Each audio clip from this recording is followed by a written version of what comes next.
Thank you all. First of all, thank you all for being here. If you weren't here, we wouldn't be here, would we? Stan, good to see you.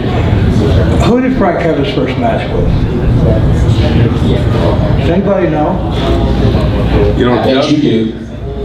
Well, you know, this is so weird. I'm telling you, I don't have Alzheimer's, but I'm not sure. I think it was me. I've heard that story before. I know that the night before his first match, or the week before, I believe it was Fort Worth, he came by the ring and I was in the ring and he said something and I said something like, oh, you punk, or show up next week or something. It was arranged, of course. And so, I'm pretty sure I wrestled him the next week. Well, let me tell you something. Frank Goodish was a wrestling genius. And you know why? I don't remember the match.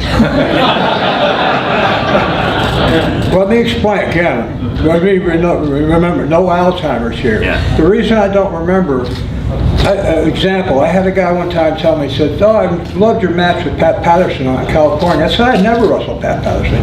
He said, oh yeah, you did. I said, no, I didn't. I wouldn't remember. He said, Bob, I'll send you the tape. Tape? About Roop, Pat Patterson. I went, oh my God. I do have Alzheimer's. I was about 40. And I thought, what I figured out, I didn't remember matches that I had that were good. There was nothing to remember because they were good matches. After you have thousands of them, it's just another match. That I didn't remember Frank and his first match meant that he was absolutely a genius to start with. And let me tell you why. I had, not his first match, but a little bit down the line. Great guy, I love him dearly, respect him dearly. Unfortunately, we lost him, Dr. Death Steve Williams. And we were in the New Orleans Superdome at a big show, and he was nervous. I mean, he was scary nervous. And I had a match with him, and I'm telling you, I haven't forgotten one bit of that match because he was so nervous. I mean, he was lethally nervous.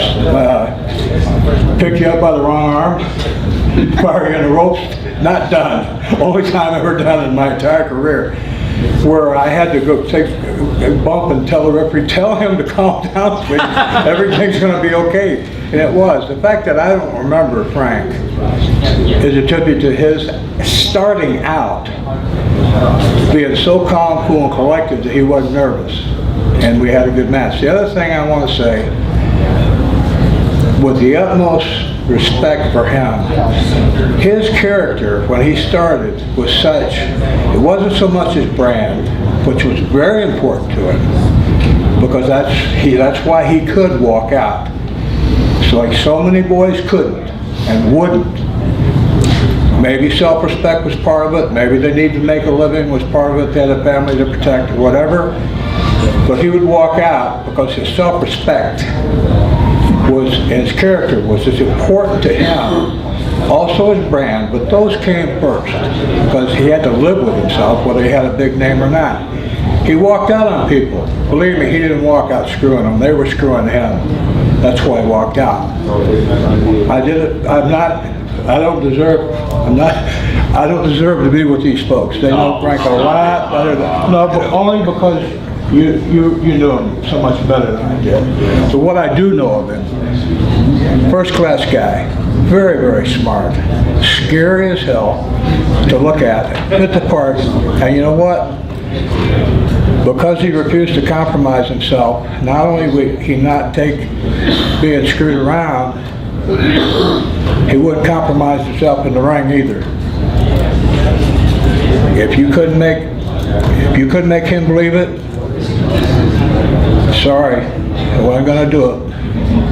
And it got him in trouble, and it caused him to be injured. And you got to admire somebody like that. You know, he wasn't going to prostitute himself and belittle himself just to make money. He was saying, I'm not going to do it.